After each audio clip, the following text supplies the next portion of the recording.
Welcome to Game Master Monday, the podcast where we play a new one-shot in a new system with a new cast every episode.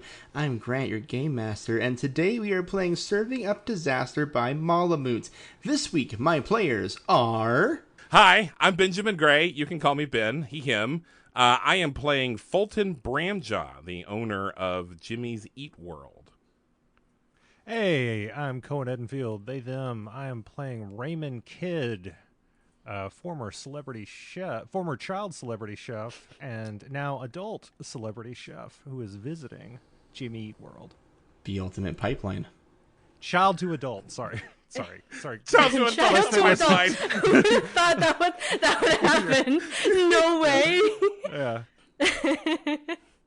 Hi, I'm Kim, she, her pronouns, and today I'm playing Ren Morris, she, they pronouns. And I'm just the waiter, just a little guy, you know?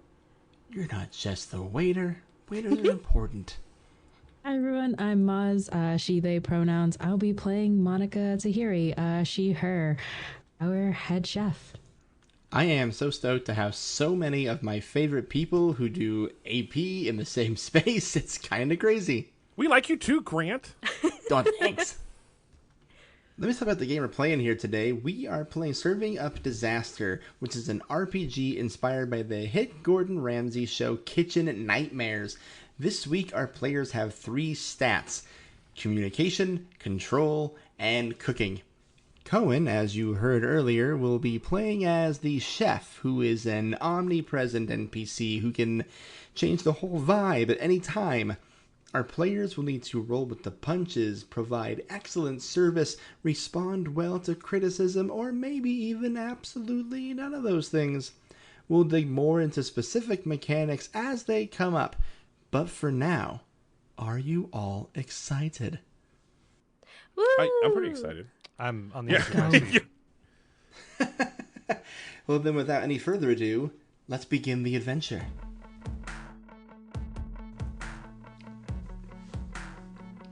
We open on a parking lot. There is a camera crew. There is a restaurant. But most importantly, we see a celebrity chef. Cohen, what is going through the mind of Raymond Kidd right now? Raymond's got a camera in his face. He's like, yeah. So before you ask, I used to be Baby Ray from Kid's Kitchen. I don't want to talk about Kid's Kitchen. And then we see some B-roll of a small, tyrannical child in a very large hat screaming at other children. You call this a chicken finger? I call it flavor apartheid! Where the fuck are my ants on a log for table 2? And then we cut back to the adult. I mean, we were doing something bold. And then we cut back. Rice Krispie treats don't have chocolate chips. You're suffocating the marshmallow in its crib. But, people weren't really ready for it. And then we see a child. We see the child chef who is talking to a girl about 5 years older than him. Says, "I wish I was old enough to be tried as an adult, so I could go to jail for strangling you. That would be worth it for me." Yeah, it was kind of a dark time, but I'm ready to put all that behind me, and I'm ready to get things going here at Jesus. What's the name of this place again? Look it up here. Yeah, it's Jimmy's Eat World. Jimmy. Okay. All right. Yeah. Oh, did the check already cleared, right? Yeah, the check is cleared. Right. I just want to give you a few heads up here. The person who owns it is not named Jimmy, so don't go in there calling them Jimmy. All right. It's okay. a family restaurant, okay? Okay. I know there's a lot of stress with this being the pilot, and this being your big shot here, so I just want to check in. How are you doing? I'm great. I'm a professional. I've been doing this my whole life. You don't need to worry about me. Love to hear it. You need to worry about this restaurant. Tell me more about the family. Okay, so I should say family in the loosest sense. It's a husband and wife team, but I hear things aren't great between them, and I think their niece is working for them. I see. Classic husband-wife niece scenario. Yeah, happens all the time. Seen it 1,000 times. Yeah, You never get used to it, but it happens all the time. No, it's an odd dynamic, but I'm ready to roll with it. This is fine. Yeah. This is fine. This is fine. Great. I should say he is dressed all in black with a white tie that has a small silver fork tie pin. Let's do it. Okay, so, Raymond, you're going to be given the intro shot here as you enter the restaurant. We're doing very Kitchen Nightmares, very Bobby Flay, fucks up your family's whole situation show. The cooking show intro. Oh, yeah. Tell us a little bit about where we are, what's the restaurant, what are you coming into? Raymond comes in the side entrance, is looking around, trying to get a little like undercover boss, Kitchen Nightmares, etc. Realizes it's probably not actually a great move, and then goes back around to go through the front. He's looking around, trying to be seated. Seeing a lot of tchotchkes, seeing a lot of weird stuff around. He's like, why is this? He's just like talking about it. Why is this place filled with small criminal rabbits? As soon as you say rabbits, a waiter comes out of the back area. You appear to be one of the first to arrive in the restaurant. Almost as if they can sense you have to answer that question. Kim, can you introduce us to your character? They are in the back. It is dark. You can tell that there's no criminal rabbits back there. From looking at their body language, you can tell they're very tense, and you're not entirely sure if it's because of your presence or because of the criminal rabbit. I think it takes them a second to like realize you're here, and then like kind of like perks up and just kind of like brushes off like their shirt or something, and is like almost like not, I don't know how to describe it, not like scaling the wall, but like hugging the wall to like get to you in like the most awkward way. Again, not sure entirely why they're doing it that way. Raymond has taken out a small notebook and like it's like almost in time with like every step you're taking. He's like looking directly at you, not looking at the notebook, and it's like every time you take a step, there's like another little jot down in the notebook. She's trying her hardest not to look at you. Ren, what is broken and falling apart in the restaurant that you think the chef immediately notices? I think you noticed. It's not the like the criminal rabbit tchotchkes. Those are like pristine, in the best condition you probably see in like your life. I think it's another like mascot figure. The first thing that comes to mind is like Ronald McDonald-esque. It's like it's falling apart, like the head might be like semi popped off. It looks the complete opposite of the other like one figurine you see around that's just kept in pristine condition, which might like set the tone for what you're walking into right now. Yeah. Horrified clown. Oh yeah. Hello. Welcome to Jimmy's Eat World. Hey. Sorry. Jimmy Eat World. Jimmy's Eat World. Jimmy's Eat World. My Yeah. mistake. Mm-hmm. I don't make a lot of mistakes. So don't take that as my don't get used to that. That's your one. Okay. Yes. I'd like to be seated. Just one? Yes. Wait. All right. Hey, turn to my cameraman. No, just one. He'll stand. We're not allowed. Yeah. No Okay. sitting. If I see you sitting, it's over. Sorry. know. Sorry. He's like trying to bring it back, bring the tension. It's fine. We all got the same dossier about sitting. Yeah. I don't like when people sit around me. We know.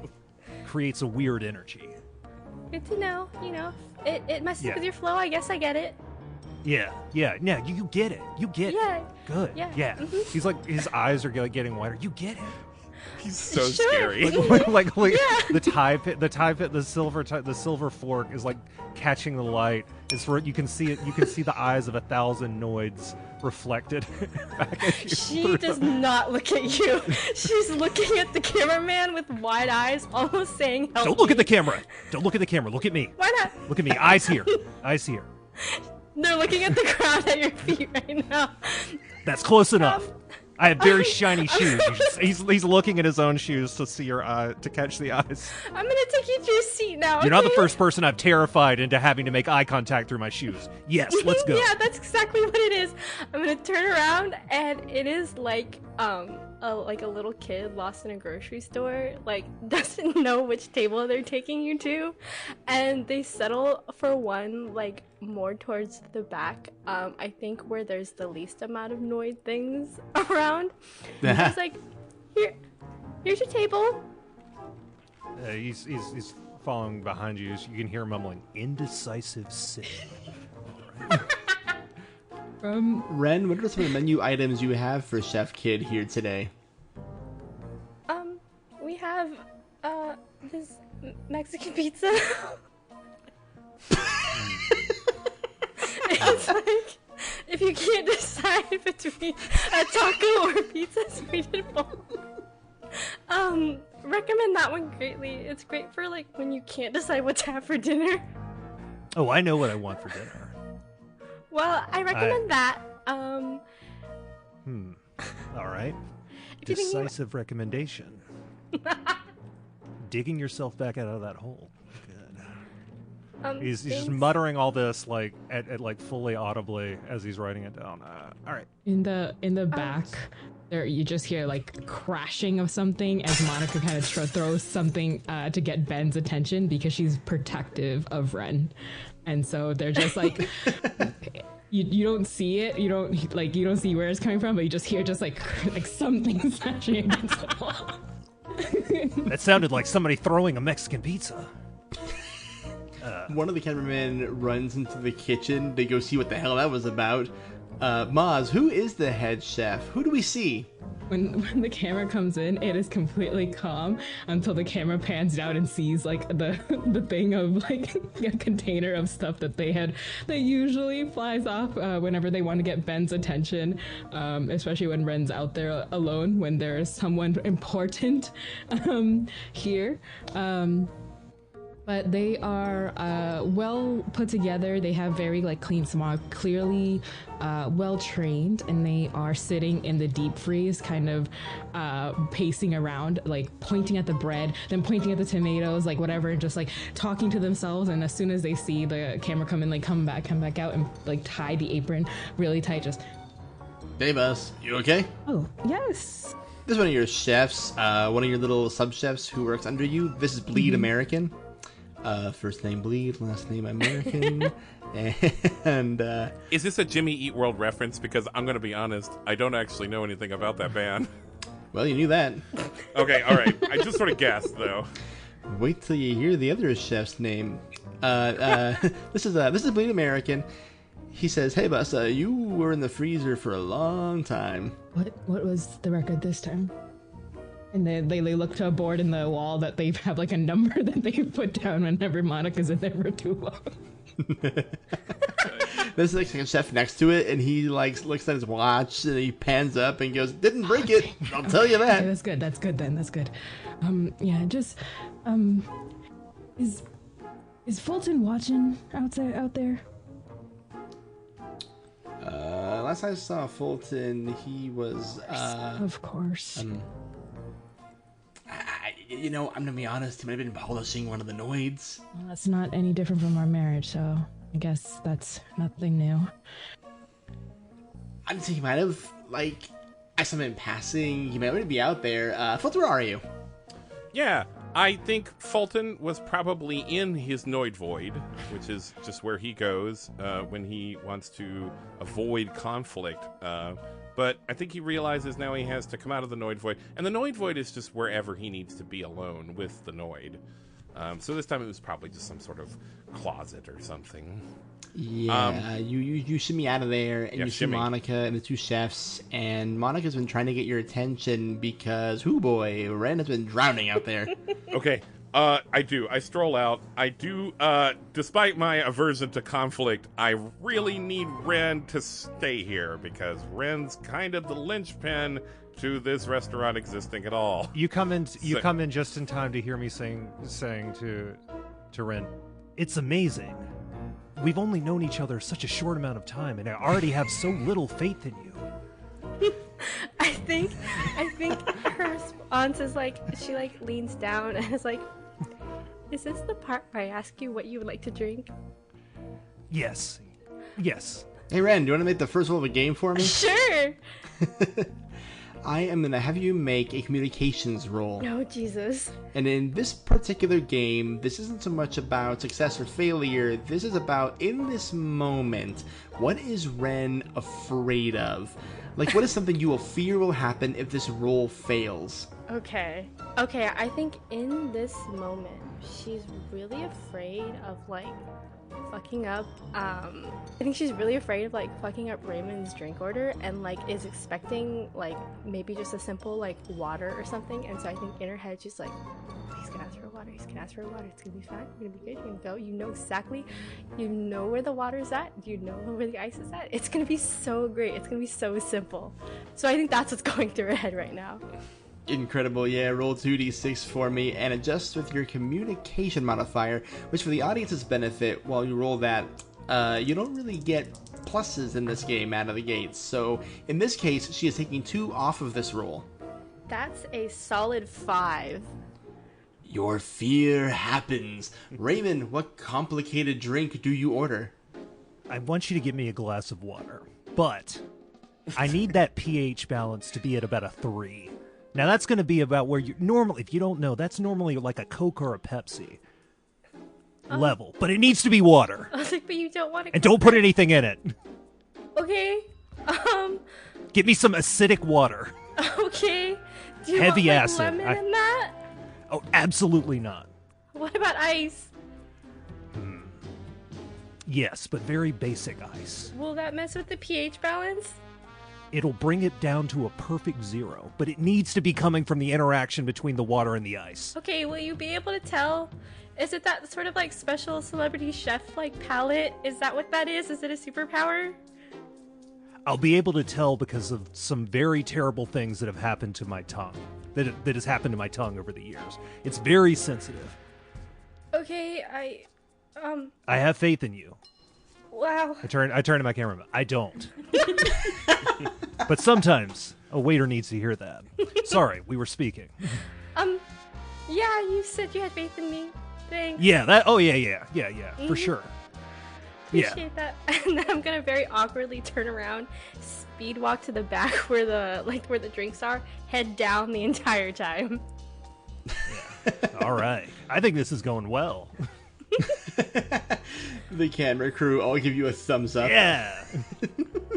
Fulton, you walk out of the kitchen there, and you see Raymond sitting by himself. You see Ren getting him some water. What's your move? Okay, so first, my staff move, I'm supposed to do this at the start of the session. Yes. Yes. So here you are. The start of your session. No, I think it works here. I'm just going to do this before I forget. I'm supposed to name something in the restaurant that I have a deep attachment to, that everyone else has to describe how the item is a disgusting eyesore. I think it's like, we'll just say like, it's one particularly large Noid Yeah, so I was thinking. thing. Like a It is life-size Noid. it is the center. Yeah, it is the centerpiece. Yeah. In that case, Monica, what is gross or annoying about the largest Noid in the restaurant? It was supposedly signed by somebody, but you can no longer see it. And so it has gone from our first home together as a married couple, our second home, finally when we had to go level down to like an apartment, and now it's in the restaurant, and the legs of it has been in water. So you can see it's just like...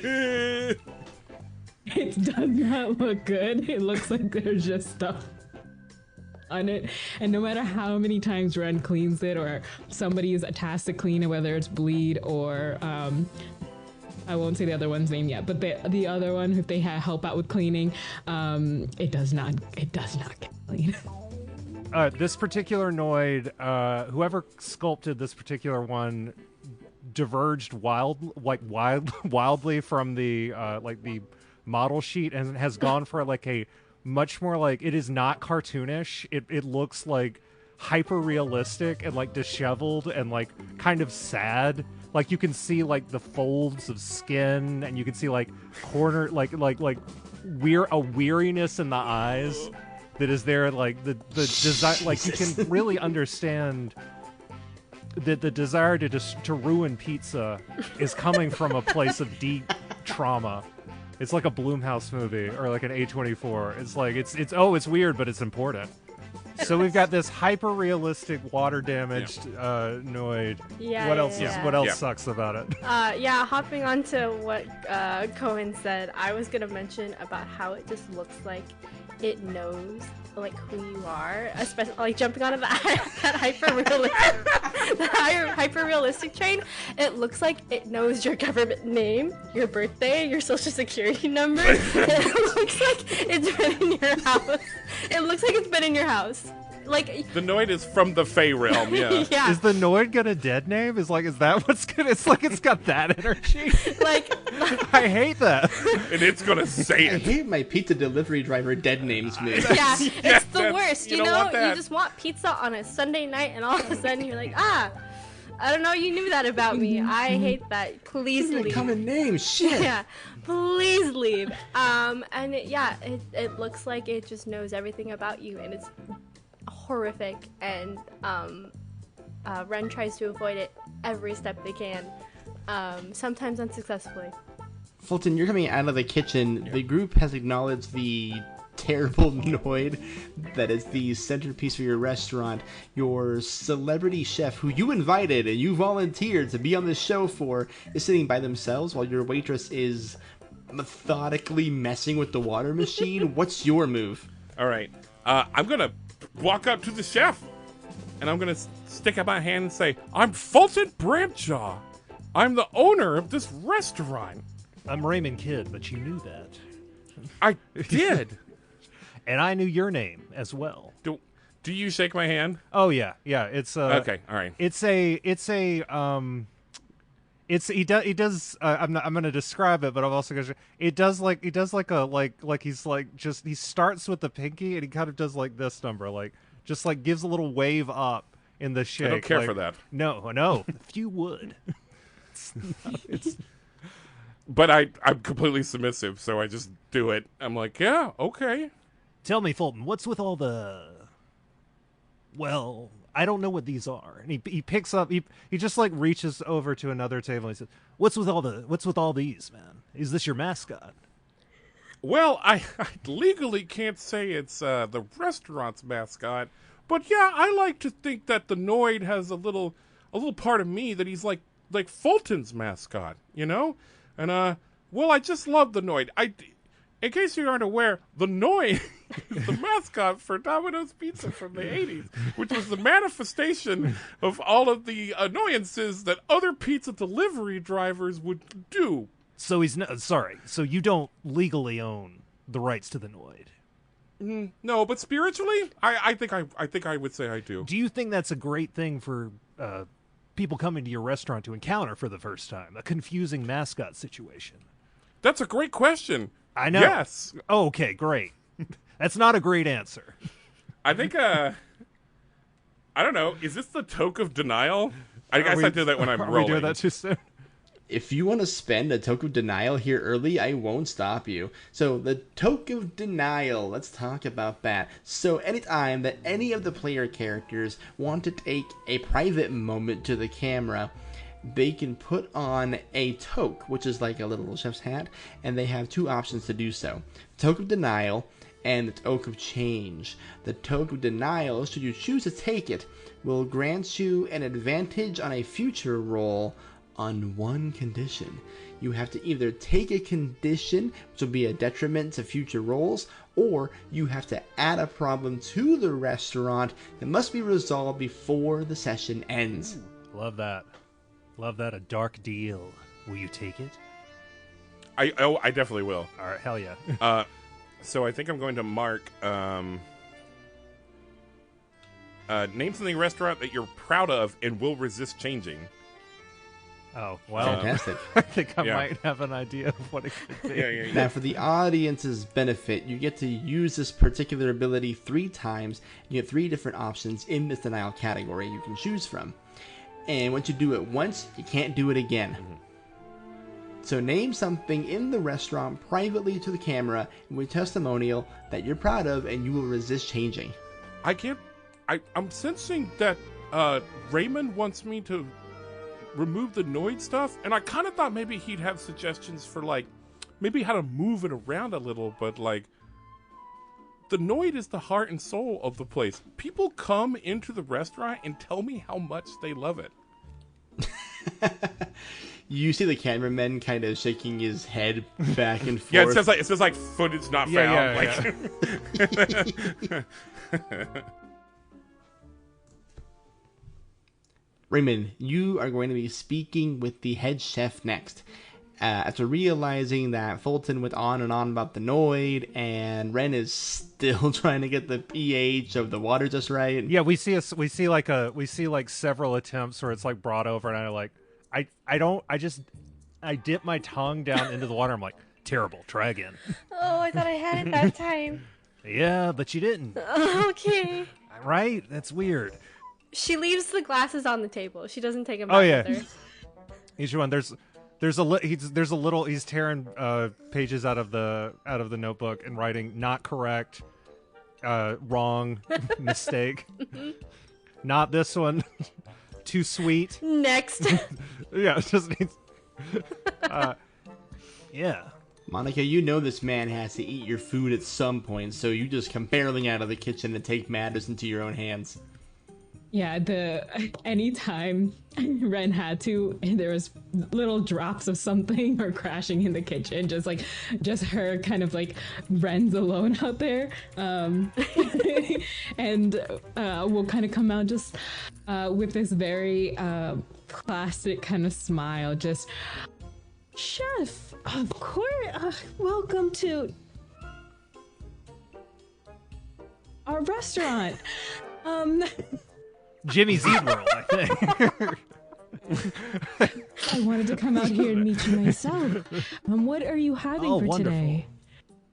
Well, I hadn't gotten to ordering an entree yet, or an appetizer, or a dessert, or a salad, or a soup, or I hadn't gotten past my water, to be perfectly honest. But Well, There's a shot of the clock just accelerating a full 30 minutes. I see that you are well served, and just like points to the 18 glasses of water that are around the table.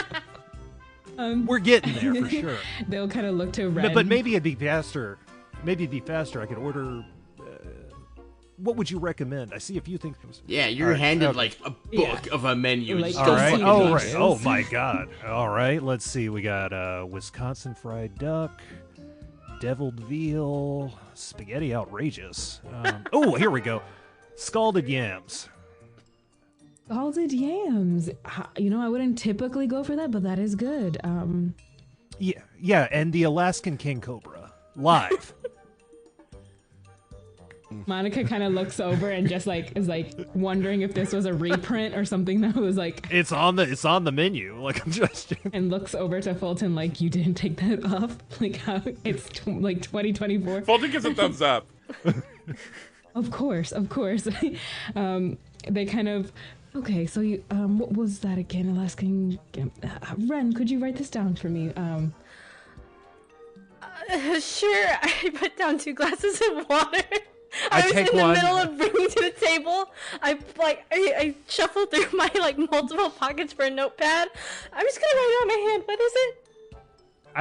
I drink one of the glasses of water entirely. Perfect. And I put it on the table upside down. You got Really? it. Nailed You got it. it, you Yeah, got it. that was great. Oh, it only Yeah. took 30 tries. Yeah, It only but takes now one. you know It how. only takes one. Yeah. Hey, it'll be one from here on out. Anyways, what was your order? Oh, I don't need any more. I only need 1 glass a day. Oh. Okay. That was Alaskan King Cobra live. Yeah, and the scalded Live? yams. Yeah. Oh yeah.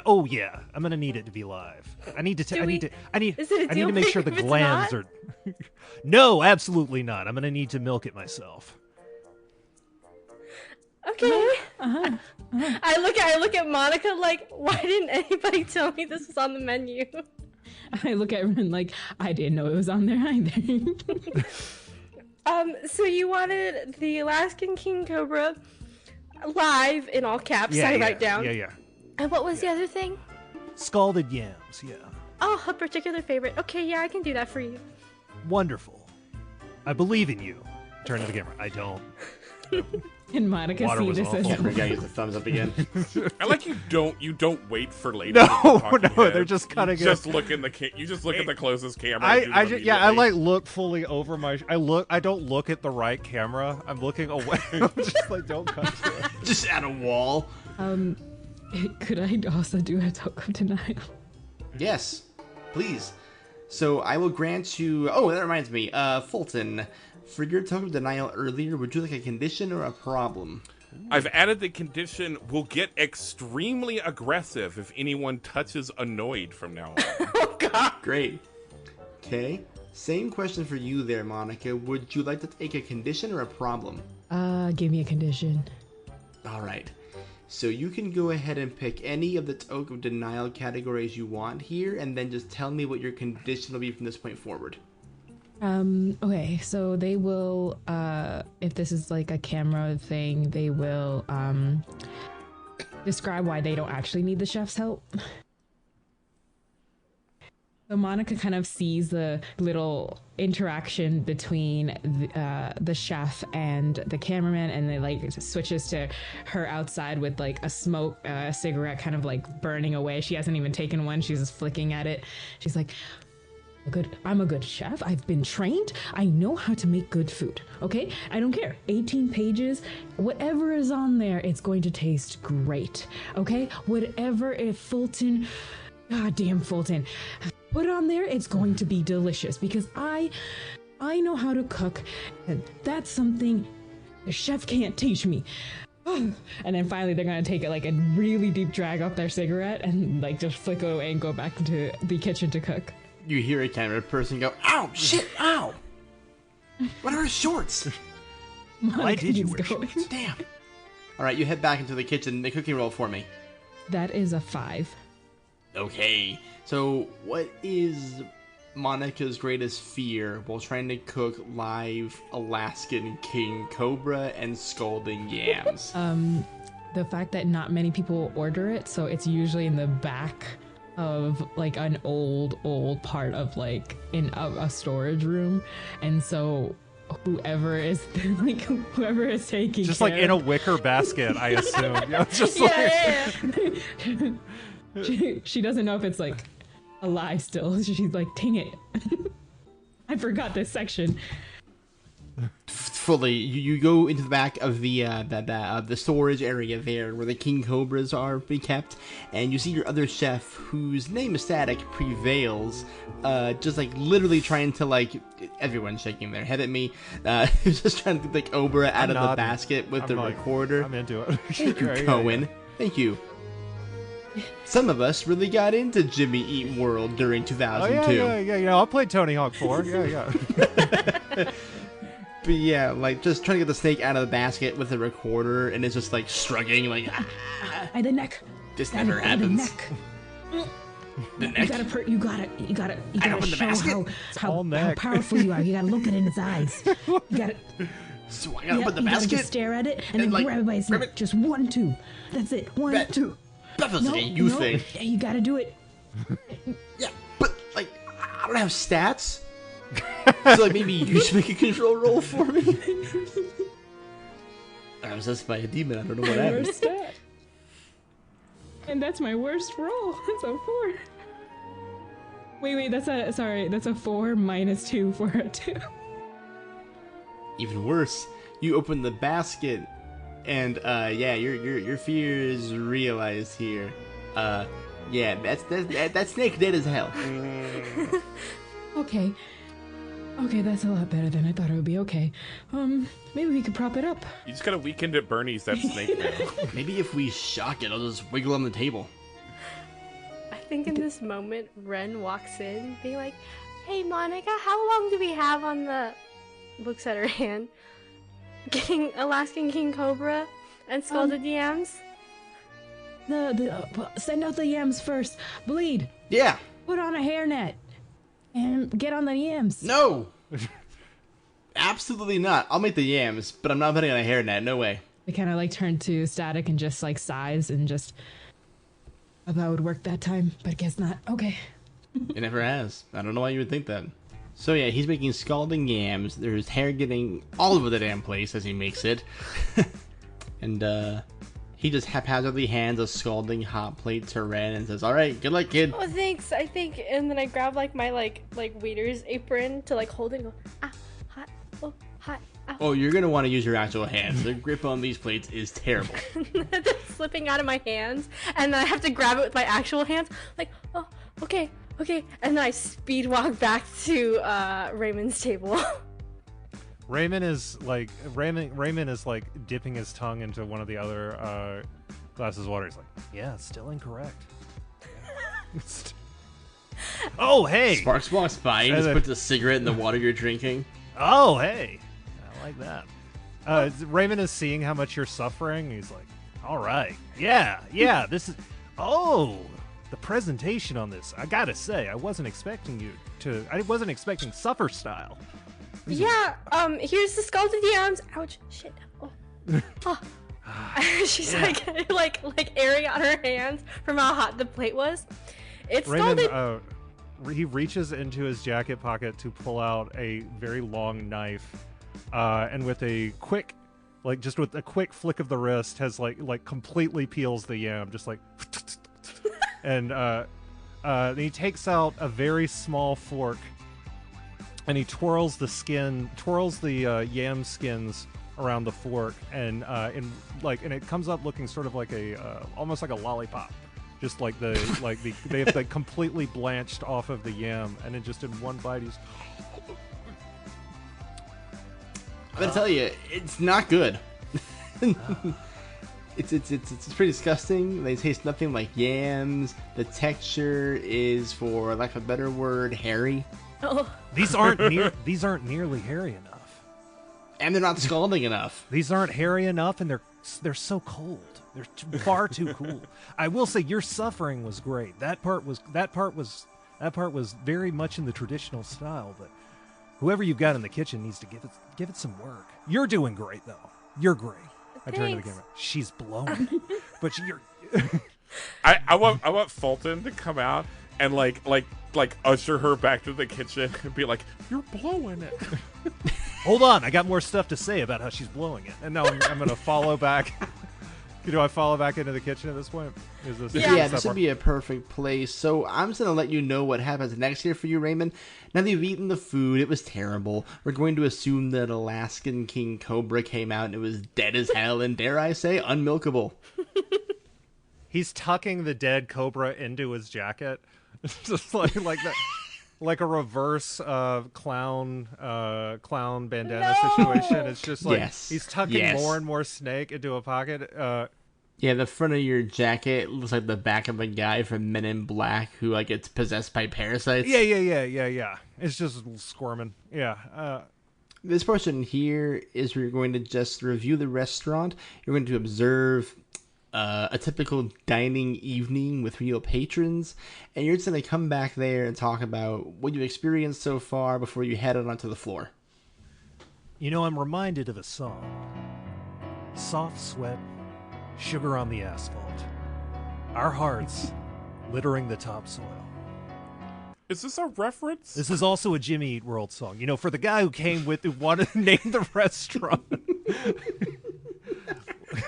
A Jimmy Eat World song? Yeah. It's a band? Yeah. Oh yeah. Did you know? Yeah. So I'm gonna lead. That's gonna start us off. Branding wise, I am extremely confused by what you're going for here. You have sort of a Cheesecake Factory level selection, but nothing about your strange. These little. We go into slow motion of Fulton's perspective of me reaching clumsily towards a prize Noid. I mean, what are these things? Don't touch that! All right, so that's okay. So that's going to create an issue because this isn't a very children are going to come to the restaurant, believe me. And we see his sort of It's eyes a children's go black. character. Yeah, and they're going to want to pick CBS these up, man. They're going to want to pick up the Noids. Oh. If you're not comfortable with that, it's not going to be a great place for families. Now, your wait staff, and I turn to Ren, you're doing great. And I turn to the rest of the group. Your wait staff is doing terribly. I don't know it took 15 tries to get my water pH balance correct. That was hard, okay? It was actually quite soft. Oh. That was a problem too. And speaking of, and he pulls out the cobra. This is the least alive cobra I've ever tried to It's in your jacket? Oh, it'll and there it shall return. He takes it back in. Oh, it's just asleep. Oh, I don't look. You can lie to me, and you can lie to the snake, but don't lie to yourself. I gotta say the yam skins were pretty great, but I have weird taste when it comes to those, so they probably wouldn't please most people. Hey!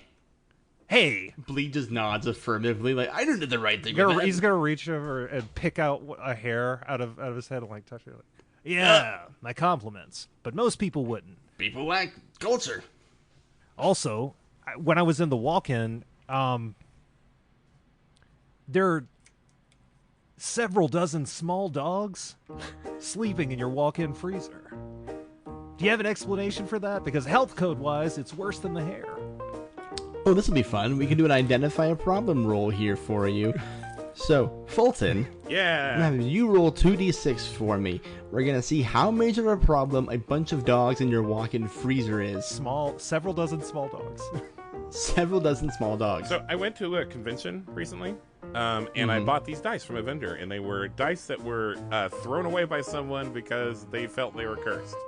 And so I'm rehabilitating the dice, and I think this is a good game for that. So rolling 2d6. This is revealing a problem. So the chef is currently in the back pointing out things that's wrong with your restaurant. Okay. So you're going to roll 2d6 and you're going to add 1 for each condition you currently hold, which is 2. So whatever you roll is plus 2.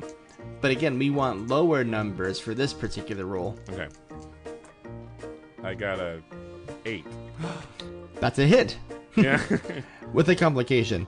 Chef can tell there is a problem, but can't figure out what exactly it is. It will need to be investigated further before the real problem can be revealed. So you're all on the walkway looking at the several dozens of small dogs. Mm-hmm.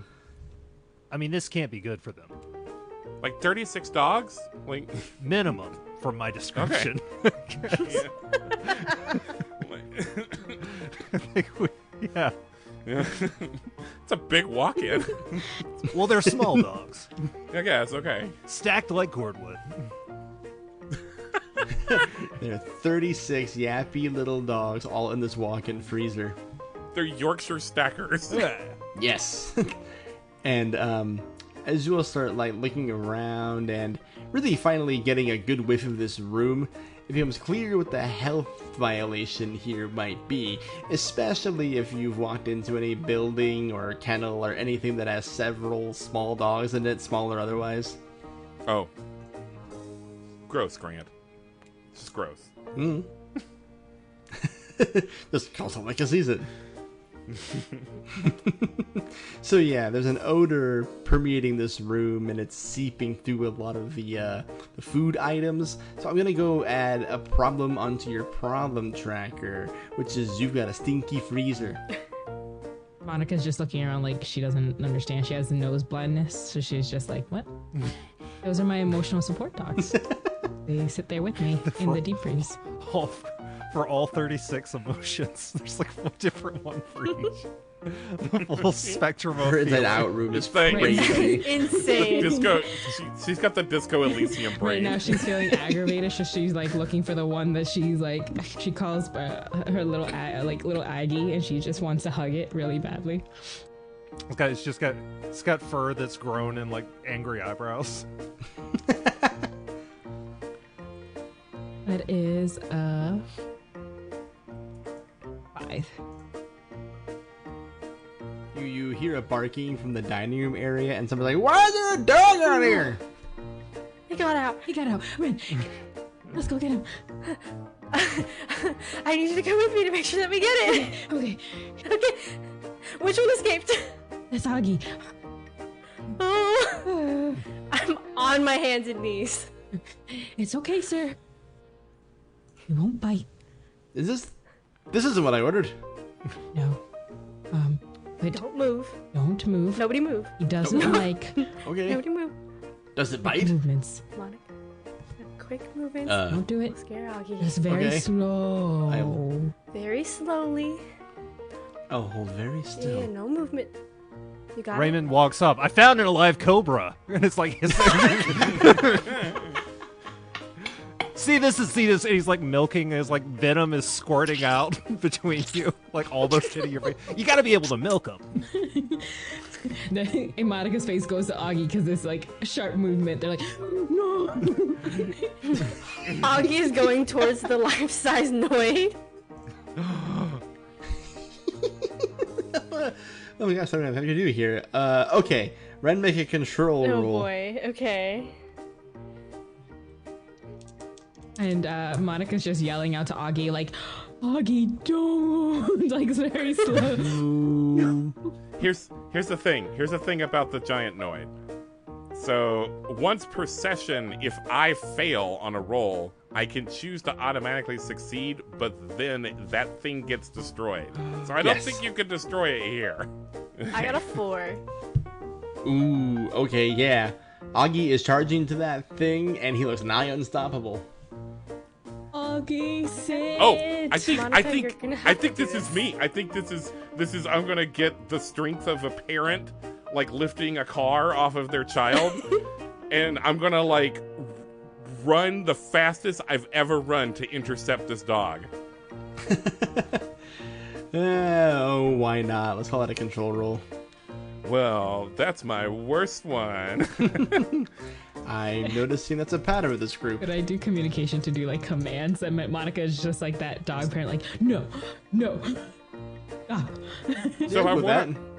If I want to use my token of denial advantage, do I have to say it Yeah. now, or Yeah, if you want to use it, you can tell me, and then you can roll with advantage. okay? I think this is important, so I'm gonna use that. I'm gonna roll with advantage this time. Go for it. You did get a 12. Okay. Hey, okay. Well, Maybe we need that advantage, Ben. oh, I also did quite well. No, do it. Go ahead. Okay. I got a 9. For the first time in what feels like years with you two, you are in simpatico. The calling of the dog makes him slow down, slowing to like a cartoon skid on the ground, and the flopping on top of it like a linebacker recovering a fumbled ball. You see Fulton scooping up the dog, keeping the Noid completely safe. Dang it. I mean, good job, Fulton. Hey, Wait, let's have like a moment where we kind of like stand up and look into each other's eyes, and then like it cuts to like a talking head of me, and I go, "Oh, by the way, we're divorced." Yeah, we bought the restaurant when we were married, and yeah, we just can't afford to either one of us walk away from it. Yeah. Monica's just like evil eyeing the Noid, just like, I know who you are too, and just wishing that Augie did get his And she hears it whisper, "I know who you are too." We cut to the talking head of Raymond, who said, "Yeah, that happens to a lot of couples. Yeah, my parents got divorced because of my restaurant when I was a kid. Yeah." And he takes a shot of snake venom. I believe in them though. like Throws from up. the teeth. I believe in them though. They've got a lot of work to do to get this place back on its feet. But oh man, that is the venom's great though. It hurts so good. Yeah. Should we give him a doctor? Yeah, he's a chef. He knows what he's doing. I need it for my tongue. He like opens his mouth and it's just like immediately blurred out.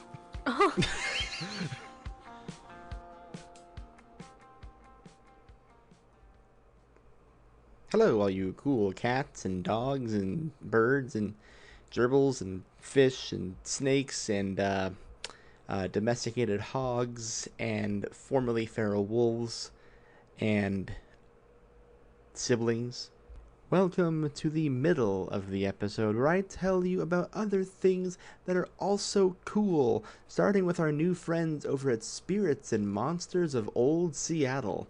The year is 1888, and we find ourselves in the far-flung corner of the United States, called the Pacific Northwest, in the two small towns of Seattle and Ballard. Under rainy gray skies and among the giant old-growth pine forests, there are secrets hiding, invisible to most people, except for those with the second sight. Join us for a new actual play podcast called Spirits and Monsters of Old Seattle. My name is Brian Kershaw, and I'll be your host and game master for this trip into a supernatural Seattle, where my friends and I will be playing a role-playing game called Fossum. Our show is a mixture of comedy and horror, and we would love for you to join us. You can find episodes at spiritsandmonsters.com, or follow and subscribe for new episodes every other Wednesday on iTunes, Spotify, or wherever you like to listen to podcasts. We can't wait for you to join us. I really enjoy this podcast. If you're looking for something like super different and hyper specific in your horror, I really recommend this show. I love the way it's game mastered. The cast is fully invested in what's happening, and I dare say it's pretty fun and informative. I'm kind of a history dork, so I really enjoy learning about the old town of Seattle and digging more into the local folklore and native cultures there. It's also like genuinely spooky and a lot of fun, so check them out. They're friends of ours. Be cool, why don't you? Next up, our pals over at This Could Get Dicey. Hello, fellow TTRPG lovers. We are This Could Get Dicey, a narrative and roleplay-driven actual play podcast set in our homebrewed world of Drugala, playing the D&D 5e system. Join us as we dive into the adventures of a mutant, a vampire, and a bard touched by dark magic as they face world-threatening atrocities like the rise of a long-forgotten deity, or someone putting mustard in oatmeal. This Could Get Dicey publishes new episodes every Wednesday, with the last Wednesday in the month devoted to our recurring talk show, Dicey Deep Dive, or one-shots using other TTRPG systems. You can find This Could Get Dicey on all podcast streaming platforms, plus TikTok, Instagram, and Threads. That's all for now, but remember, this could get dicey. Really love the crew over at This Could Get Dicey. This is a very fun, energetic, passionate project from a handful of really close friends, and I love when you have folks who clearly and immediately vibe with each other, trust each other, and understand each other come into the AP space and tell a really fun story. I'm a big fan of their game master. The cast is fantastic. Absolutely go give them a listen, tell them we sent you, and shit, support diverse creators, people. This is a really cool, fantastic project, and it really should have your attention. Hey, do you guys want to hear something cool real quick?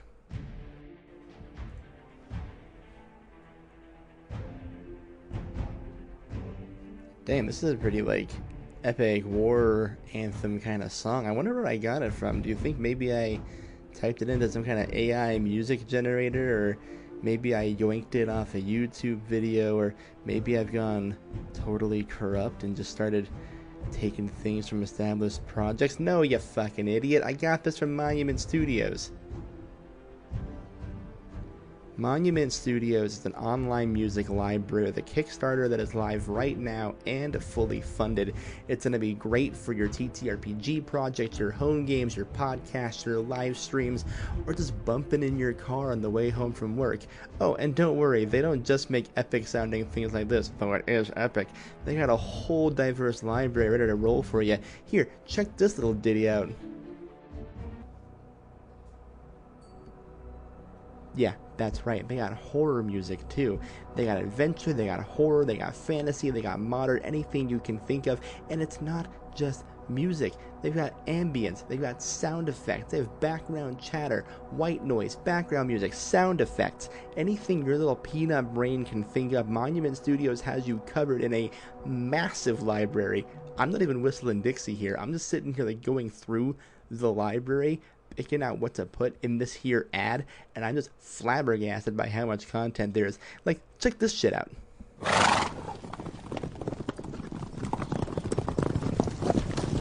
Baby, that is a full 2 minutes of horseback riding.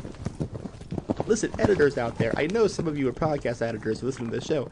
You all know how fucking hard it is to find, like, good horseback audio like this. I literally sat at my desk and made it my damn self with my hands in my lap. Like, are you kidding me? Monument Studios is your new tabletop superpower. This is television-ready stuff. It's uncomplicated, it's unofficial, it's universal. You're completely safe to use it for your streams and podcasts. It's mature, it's serious. This isn't like those fantasy things you listen to and you're like, yeah, it's kind of goofy and kind of obvious on the nose. Like, no, this is like, Lord of the Rings shit.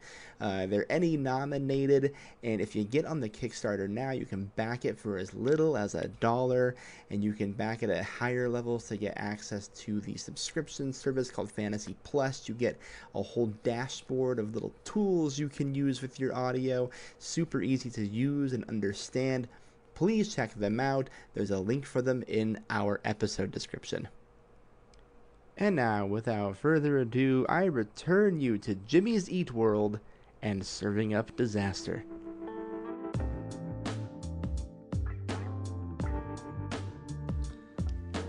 Alright, you're going to observe the service for the evening here. Jimmy's Eat World is busier than usual. There are 5 whole customers here today. Wow. This will be the part of the episode where you're just going to talk to the everyman and see how the service here has been. Like I said, there's a total of 5 people here. You don't got to talk to all of them. And a few of them are certainly industry plants. I would say you recognize 3 people here as people who are extras who work for the studio, and you would see 2 normal people. What makes them normal, Grant? Yeah. They don't have that hope in their eyes that Hollywood extras have. Like, maybe this will be my big break if I just get on the camera. I'll give you a little bit more. There's very clearly a very popular drag queen here. That must have been from the studio. There's an extra that you've definitely seen on other cooking shows. There's a very gaudy woman that the studio likes to bring on because she has big reactions to stuff. And then the aforementioned 10-year-old and one gentleman you've never seen before in your life. I'm making a beeline for that 10-year-old. Amazing. What are you doing here? This isn't the life for you, kid. You should be at home. No. You should be cooking for yourself. If you let people define... Oh, it's so easy. Here, I'll show you. He's just going to pull out a knife, and he's going to pull out the dead cobra. He's like, look, it's easy. You cut with the grain. No, you're going to love it. No, it's great. He's cutting, he's peeling the scales off. You got to start with descaling. So how's your service been as the scales are flying up? So I ordered something called the Mostly Mac and a little cheese. Right. And it had a lot of hair in it, and it tasted like smoke. But not in the good way, like when you have really good barbecue or something, more like in the Uncle Sean way. Oh yeah, I've got an Uncle Sean too. It's a universal concept. Like smoke? We all have an Uncle Sean. Oh yeah, they all do that. Yeah. So yeah. How tall is yours? 6'9". Oh my! Jeez. Wait, hold on. And he pulls out a picture. This guy? Oh my god! We got it. Are you my cousin Raymond? Kevin, what the hell are you doing here? My mom says we don't talk about you. That's fine. I don't talk about her. Great. Oh, that's great. You know what? I'm sorry that you've had to eat at this restaurant. Me too. Yeah. I walked here. Oh, that's right. That's how I know this neighborhood. That's the place I'm not supposed to be. It's fine. Yeah. So wild Gaiden we've come up with here. Come back in a week or 2. Everything's going to be fine. I'm going to get this fixed out now. Okay. And he just picks up the child and sets him on his feet, turns him, and pushes him towards her. Now, get out of here, you little scamp. I didn't even pay. I'm done talking to you. And then he's gonna... He skips home. Yeah, don't talk to your... Don't tell your mom you saw me. I won't. I don't tell them much about my life. That kid's on the right track. You head back to the kitchen and tell them what Kevin told you. You're losing the youth vote. This place is not kid-friendly. The thing I said about the Noid, correct. But also, too much hair, too much smoke. What's that about? You see the two chefs. One is very clearly not wearing a hairnet, and one is cooking something as we speak with a dangling cigarette over the food. Well, I think I've identified the problem. Monica's just yelling out You more guys. orders instead of like listening. Just get more fire and fritters out here, right now. Chop it faster. Just keep on going. Don't let them squirm away. Bleed. Do you understand? Not again. Is fire and fritters the one where we set the fritters on fire? The fire and fritters. The problem. Is that what you said? Yeah. It's really hard to hear in this kitchen. There's fire ants, and then they set it on fire to get that smoky flavor. Why is so much of our menu ant-based? They're good and they're delicious and they're cheap protein. And they like look to like a corner of the deep freeze where they keep like the stuff that Monica actually wants to cook that Fulton doesn't like allow in the kitchen, which is like branzino and things like that. And they're just like, no, fire ants, and they turn to Bleed like, use extra ones. And then they look to the chef just like, kids can't read anyway, so they shouldn't be eating this food. Whatever. It tastes good to me. And they like take a spoonful of something, like put it in their mouth, clearly not enjoying it. And they're like, delicious.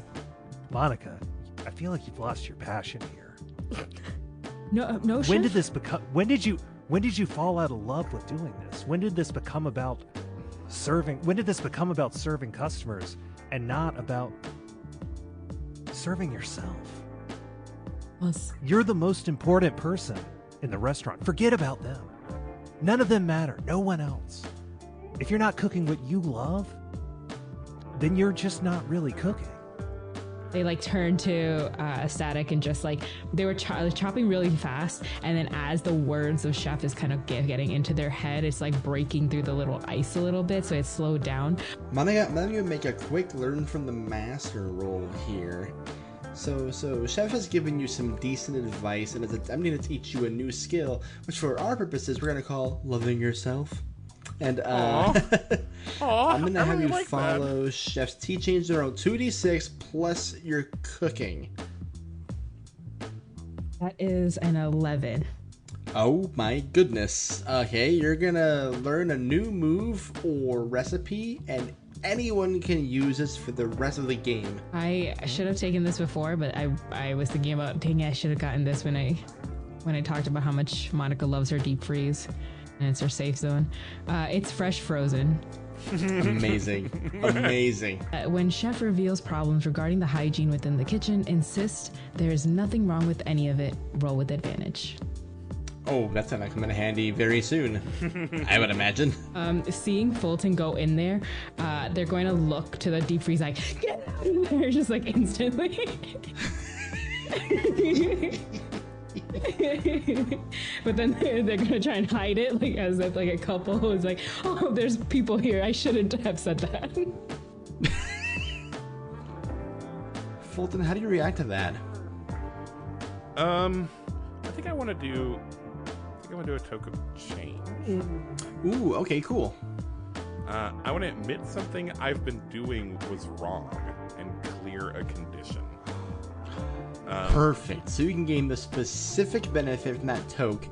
So you're going to admit something you've been doing was wrong, and you can clear one of your two conditions. What are you admitting to? I think I'm standing in this freezer in my Noid Void, and I realize that this is no way to run a restaurant. It's why I got divorced. I have to handle conflict. So I'm going to come out. And go, you're right. This is my restaurant. And I don't get why it's so hard to understand. We have a very simple theme. It's got a name that's named after my friend Jimmy, and it's got Noid stuff, and there's a lot of venomous animals on the menu. It's a themed restaurant. Ren, as they are having their little epiphany in the kitchen, you are now walking up to a customer who has not been served their food in a while, along with Raymond. Oh, love that. Okay. I think that Ren, is, doing what she was doing earlier and is, crawling on the floor, on all fours, and, makes her head up going, "Hi, have you gotten your food yet?" No! Oh. My name is Mac Little. I've been sitting here for 128 minutes, and I have now received my order. Yes. What did you get? You see like a napkin with 128 tally marks in it. Oh, you have been keeping track. Every minute. And then she looks at her arm, which has a bunch of orders and things written on it. What did you order again? I ordered, in no small detail, I might add, I wanted the bamboo surprise, I wanted it swimming, and I wanted the miniature eels to be cold as hell. Okay. And you see, she scratches out something that was written there previously and, writes down... Was that someone else's order? No. You sure? Mm-hmm. Are you crazy sure? I'm, so positive. Make a communication roll for me. That's a 4. 4. Was it someone else's order again? It was 100% the next person over's order. Okay, you fail something in front of Chef. How does Raymond react to this, knowing full well that was someone else's order? I walk over shaking my head, eyes closed. I bump into a table, and then I open them a little bit to get a better look at the layout. You bump into me on the floor. Sorry, Chef. Ren. Uh-huh. That's my They name. didn't order that. They ordered the dipped plantains, trader style, with the deviled veal. That's not what I wrote. That's not what you wrote, because you wrote it on your arm, Ren. Yeah, I forgot to bring a notepad today. Just today? Just today, yeah. I don't know. I'm seeing a lot of old order. I'm seeing your other arm, but it's got a bunch of other stuff written on it. They're It's smudged. faded. Yeah. I'm seeing a lot of different pen colors on those arms, Ren. She pulls down her other sleeve. Mm-hmm. Ren, you gotta believe in yourself, Ren. And so that means I need a notepad? It means it doesn't matter what food you bring the customer, as long as you are sure it's what they should have. Is that what this is all about? That's what it's all about, Ren. It's about making sure that you're never wrong. And sometimes that means remembering your order, but more importantly, it means never admitting you were wrong. You're right. The customer is always wrong. Yes. He stands up. He was already standing, he had slowly been sitting down so slowly this entire time that you didn't realize he had sat down, and he stands all the way back up. Oh. Yes. So get that guy he takes your arm. What was it? The frog flight? Yeah, there it is. Yeah, No, that's not what I saw. Yes, it is. What you said. Okay. That's right. I'm gonna get you your frog flight, and I crawl back to the kitchen. Go for it. Ren, I'm gonna have you make a learning from the master roll here. Oh boy. Okay. So give me 2d6 plus this is gonna be your cooking, and we're gonna consider this the let him cook style of cooking. Okay. That'll be a 7. Okay. That is a hit, but you must also mark the toke of denial. Oh boy. So you do believe in yourself. This person is going to accept that they got the frog flights, but I'm gonna have you make a little aside to the camera. Something in what the chef told you wasn't ringing completely true. So what on the toke of denial would you like to mark off? I'm going to describe why I don't need chef's help in this moment. Great, yeah, let the camera have it. and I think like we're in like I think we're in the walk-in, and I'm petting one of Monica's dogs as this is happening. And I think that she's looking at the camera and petting this dog, and it's like, yeah, so I didn't want to admit it because this is something that, you know, I haven't 100% come to terms with yet. But, you know, I am afraid of notepads. They scare the shit out of me. The one time, so I was 7, and she like starts choking up and like tearing up. One time when I was 7, I had this horrible nightmare about the Noid coming and destroying every meal I ate, and I starved. and he held a notepad marking down every meal I ate, making sure that they were all destroyed.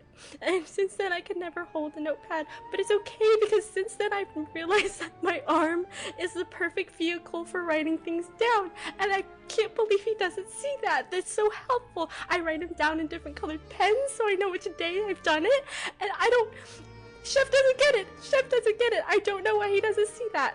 He's telling me I'm wrong. This is the perfect way to do it. See? And like she holds her arm up. It's littered with so many different pens. One of them's like a glitter pen and that sort of thing. I'm gonna keep doing it this way. It's the way I've done it. It's worked for me so far. Raymond, you see 2 producers high five because they made a girl cry. Yeah. You see Raymond has taken out several more knives and has placed them on the table where he's sitting with that customer. He's like, I think you're going to find that whatever she brings out from back there is going to be fine. Okay. Yeah. And if I don't, you're going to stab me? Oh, of course not. That'd be insane.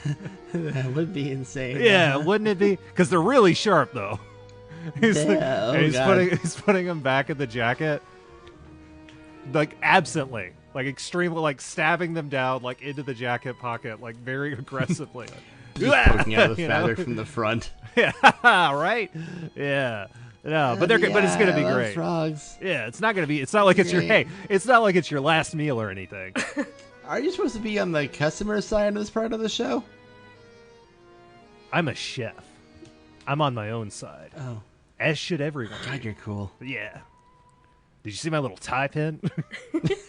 In this moment, you see Ren walk out with a plate, and they're like, you ordered the filet jellyfish? Yeah, whatever you want. Here you go. Yeah. I hope you enjoy your meal, sir. Me too. The chef gets up and pats this guy really hard on the back, and then takes one knife out and says, "For the jellyfish," and like places it at like an angle to the plate. Okay, thanks for the jellyfish knife. I didn't. He takes a bite of it, and he's like, he has tears welling up in his eyes. It's like sting. It's like still like stinging. His cheeks are getting bigger and like swollen. Every bite, buddy. We wouldn't want to disappoint the waiter. Monica definitely made it just a little tad rare rather than medium. A lot of like alive animals. It is. It's Jimmy's. Sonic is going through a book and going, I don't know if you can actually cook this animal. Can Fulton come up and be like, "Hi, are you enjoying your meal this evening?" Uh-huh. Yep. It's great. No complaints about it. Okay. That customer gets interviewed outside of the restaurant and is just like, I'm never going to come here again. I'm pretty sure I was going to die. I don't know if I'm allergic to this or not, but my face hurts. And Raymond Kidd... How's the food, buddy? Oh, hey! Having your little post-meal interview, huh? Raymond Kidd is the greatest chef on television. And I'm going to go home and make 2 to 3 phone calls. Fantastic. Where do you live? Let's get that home address. I'm homeless. Bye. All right. Don't worry. I'll find it. Okay, great. Great guy. How does Fulton always go around and ask like how the food is? I think this is a new thing for Ooh, Fulton. I like it. I think now that he's no longer afraid of conflict, Ooh. now he's going to try. He's going to actually try to get out in the dining room and see how people like it. I'll give you one last person here, Fulton. You do see one person who is a regular at your restaurant, comes here all the time. His name is Marty Oppenheimer. Okay. Cool. I really liked the movie you did, Marty. It's about my brother. Yeah. Oh, God. Anyway, it's like, hi, have you enjoyed your meal this evening? Not a bit, Fulton, and I appreciate that. Why don't you get fucked? No, Fulton, you do not understand. I come in here every day, Oh? and your food is offensive to man and God. Like, it's the worst thing a person could put in their mouth, I think, aside from literal poison. Well, I'm not really responsible for We that cut part of again it, so. to Raymond throwing back another shot of Cobra Venom. That's why I eat here. Because it's bad. I don't deserve good food, Fulton. You're the only restaurant in town that sucks like this. Hey, are you okay? No, not a bit. Seems like, that's not a very nice thing to say about yourself. It's my penance. Your restaurant will absolve me of my guilt one day. Yeah. I kind of feel like you're bringing down the vibe and you should leave. Raymond's in the background giving a big thumbs up. Yeah! Make a control roll for me, Felton. Okay. I got a 6. I got a 6. A 6. 8 minus 2. 8 minus 2 is a 6, which is a failure. So, what would be your fear with telling Marty Oppenheimer that he needs to leave? That, like, he would make me look dumb. Like, he would make me look, like, weak. That it wouldn't work, and he would make me look weak. Marty stands up out of the table. He grabs you by the shoulders. He spins you and sits you down in the same seat he was in. And he gets really close to you. And he goes, "Mark my words, Fulton Bramjaw. I will never, ever stop eating at this restaurant. No matter what you do, no matter what you change, you will always be terrible. And I will be here every day to eat the worst thing that's ever been in my body. Do you understand?" Yeah. Good. Okay. I am leaving for today, though. I have to get to an appointment. I think you should pay your bill. He gives you, like... he pays the full bill and a 25% tip. You motherfucker! How dare you! Much obliged for the terrible service. And he storms out. But before he storms out, he turns back and looks at Ren and goes, "I will be back, Ren." Is that a threat? I want to throw a Chef's Hail Mary. Ooh, okay, yeah, we can identify this as a major problem. What's your Hail Mary? I want to take Fulton boxing. I think Fulton lacks confidence, and I think the only way to deal with this is to confront his problems.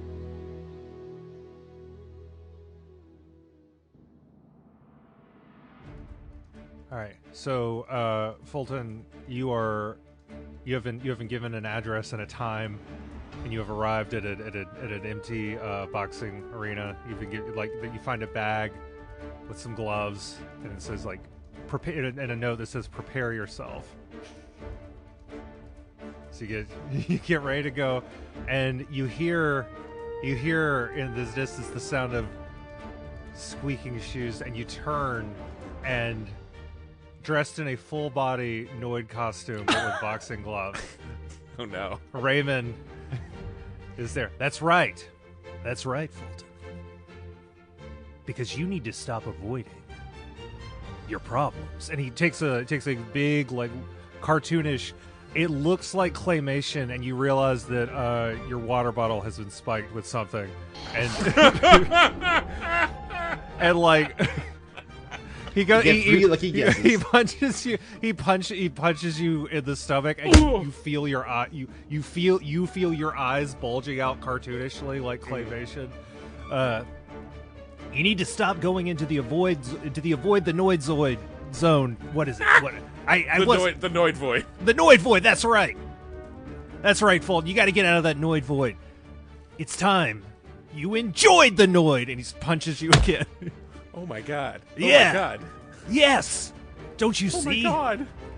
If you love something, you must destroy it. Hit me. Okay. Yes, I would like to hit him. Yeah, who wouldn't at this point? What do you roll for? Let's make it cooking. Just make it cooking. Oh yeah. Yeah, cooking. Roll I haven't cooking. rolled cooking yet. I want advantage on this, is the thing. Okay. I'm going to explain the experience I have and why it means I'm better than Chef. Oh, we're doing the token denial, huh? Token denial. So it's gonna like cut to me like before I got all my drinking stuff, and I go, what the chef doesn't know is that I used to be a UFC fighter, and I'm gonna teach him a thing or two today. And so I'm gonna roll -1 on this. Let's see. My first one was a 5, so that's not great. Okay. And then here's the second roll. Big bucks, no whammies. That went much better. That was a 8. Fantastic. So with an 8, you will, in this case, literally hit them with a complication. So the complication I'm going to give you here, Raymond, the Noid suit is way stronger than Fulton was anticipating. It's not like your standard costume shop fare. This is like, this is actual protective gear that I'm gonna have to fight through. This is my modified tactical chef gear. It's for when I need to cook in war zones.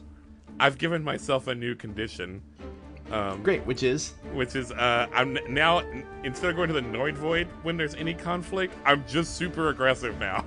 Okay. I'm just like really rude and abrasive to anyone that tries to like even complain about the food or anything. I'm just going to like I'm never gonna let what happened last night ever happen to me again. I will eject them from my restaurant immediately. it's fucking good. You're like Fulton is has a black eye and like one is like squinted shut. He's like got him by the throat. You just like hit him over. It's like, yes, destroy me, Fulton. Destroy the Noid. Yeah. You've got it. And then you hear his neck snap. He falls. No.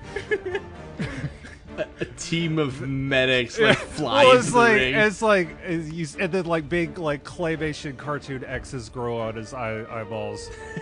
Oh my god! And then the LSD wears off, and you see that he's just like squinting out of like his eyes at you. Okay. And then I cut to the camera and it's like, what Fulton doesn't know is I like having the shit beat out of me. And then we cut right. You see, Fulton, you can do it. You just have to take all that rage and aggression and make it everybody else's problem. You don't need to process or deal with any of that stuff yourself. Just get it out of you, man. Just get it out of you and onto the plate. I believe in you. Thanks, Raymond. Yeah. I believe in me too. Now let's go fix your terrible restaurant. Yeah. And we cut over to Jimmy's Eat World, recently refurbished. Chef, your crew has done an incredible job. They worked miracles overnight. They repaired, they repainted, they're replacing things to get the restaurant looking beautiful. Yeah. What has your team done to Jimmy's Eat World, and how are you showing it to these three? Well, you see, okay, so the first thing I noticed was that one of your chefs was smoking a cigarette. Now, that's going to lead to very unbalanced levels of smoke on your food. So I solved this problem by getting a cigarette for your other chef, too. Now everything will be great. Also, this guy had way too much hair, so I shaved him. And it's just, while he was asleep, and it cuts to like a night, like a green, like, it's just zzz, zzz. You saw me cutting that yam earlier. That was foreshadowing. In like night vision, it's like the green night vision camera with the black eye, like drooping down, like you can see the swollen eye around the. So we've got an extra cigarette for this guy, and this guy's shaved, so that's great. It cuts to an interview with Bleed, and he's smoking by a dumpster, completely clean shaven, and he goes, "This is my literal nightmare. I've had dreams about this ever since I was a child, of being hairless and also taking up smoking." It cuts to Raymond. Just like my father. Yeah, cuts to Raymond. A lot of people dream about me before they meet me. It's usually accurate. I don't really know what that's about. Static walks out of the back room with a cigarette. I have no problem with what has happened this weekend. Oh yeah, yeah, nothing bad. You didn't have to change anything, I guess. All that shaved happened the was other Lee guy was and smoking gave and he's him- bald now. I had to do nothing different. And for you, Ren, Raymond produces a it is a like a you know those like emo like sleeves you can wear that are like they're just like they go with a sleeveless tee but they're a sleeve. It's one of those but it's dry erase. It's like, here you go. This is perfect. And then I put them on. Yeah. See? And a pack of Sharpies, which are permanent. Even better. Because you don't make mistakes. I don't make mistakes. The customer's wrong. That's right. And Monica, Okay, for you, She'll I've still run out of room. it's fine. You just turn it inside out. And by then, I'll be at a different restaurant. Monica, for you, I've hired a kennel service. It's yes, they're still going to be in the restaurant. So this might be kind of a lateral move. My babies be here. And we cut to like Maybe. the table area, like what do you call it? Front of house. Like is now half taken up with like small cages for these dogs. Aren't the kennels like on the top of the table? Yeah, like half the tables are now. In Japan, they pay top dollar for that stuff. Yeah. It's just like a cat cafe. And again, by the time this is a problem, I'll be gone. Don't worry about it. Oh, I love it. What you need is what matters. And Fulton, you beat me up already. So you're good. Hell yeah. After Raymond gives you the tour of the new digs and the things he's done to resolve your problems, I want each player character to tell me something new and beautiful about the restaurant and something old that is gone. And we'll start with Fulton. There is a mural of me, like punching the Noid. like It's like of the my end of victory. Rocky 3. It's like the freeze frame. But like I've removed all the other like Noids out, and they're just in my home now. I'm like, I realized I just needed one Noid.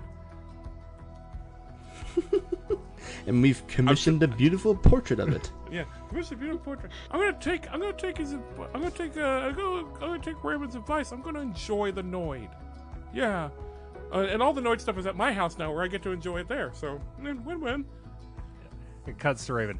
That noise shit was fucking creepy, man. I don't know. Like, I was playing it cool, but I've never been more terrified. Fulton is people. I know I freak people out, but like, there's death in those eyes, and it is leaking. Monica, they cut to you in like an interview, and they just ask you, "Did you hear that Fulton took all the Noids home?" Is the big Noid gone too? Yeah, they're all gone. There's only one big painting of one now. Is the painting like on a side of a wall that she doesn't have to see? I think that this is specifically. I guess you're in the kitchen a lot, but like, nah, I don't know. I still think you can see it. I think I wanted everyone to see it. I will say the dogs are on one side, and the mural is on the other. Okay. So There you go. you don't have to look Got at it. both of those at the same time. It's a full wall. Yeah. It's full wall.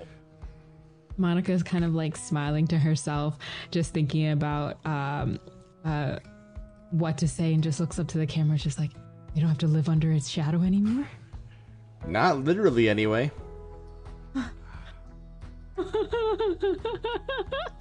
Just as like a weird cackle, and just stares into the camera way too long until like the producer just like looks into each other and just like. It'd be so funny if know, like right? that one was at your house. It had a note that says like, "I know you always liked this one." That is Monica's personal problem, just living But you don't know under the yet. shadow. What is something new and beautiful, and what is old and gone about the restaurant, Monica? everything in the storage area has now humane areas for live cobras so they can stay alive, and a personal animal take care comes by and feeds them and takes care of them, so none of the staff has to handle them. And then what is it, all of the all of the food now get personalized hair nets over them, so people can choose if they want hair or not. So whatever does go on it, they can just take it off, shake it into it, like a personal seasoning if they wanted. There's salt shakers full of hair. It's full of all the hair I shaved off of that guy. Yep. There was a Cuts lot. back to bleed. Yeah. I was so hairy. I haven't gotten a haircut since I was 16 years old, okay? I've been to Iraq. I've been to 4 different kitchens. No hair nets, no shaving, no haircuts, not even shaving my arms, dude. It's all gone. Now they I don't know how we did it in the middle of the night. It would cut to her and the other chefs are learning to pre-wrap the food before it's served in hair nets, and you she's giving orders to him in a direct fashion, but she's calming down. She's like, "Oh, I know you're used to this in the army, but I'm going to be different now. Yes, let's put these softly around the plates, just tucking them in, just very delicately." For some reason, the noids that have gone away has erased all kind of tension in her body. She's not aggravated anymore. She's just Good for her. Ren, what is something new about the restaurant, and what is gone about the This restaurant? is gonna be a twofer. Ooh. Gone is that old drink machine that we had that did all of the soda, the water, all of that. In is one of those new drink machines, the ones where it has 100 different options for soda and that sort of thing. The freestyle. The freestyle. But instead, it's all different pHs of water, so she never has to go through that again. I love it. Cuts to a producer. That was a lot of money, so we robbed a geologist. Cuts to a geologist. Everything's insured. This is the best day of my life. We can get a new pH machine. Why do we have this? The chef hands you all of the new menu and is going to invite you all to pitch a new special for the menu. So each of the 3 of you are going to get a chance to talk about what you want the new special to be, and then you're going to roll to see if chef is disappointed in you or not.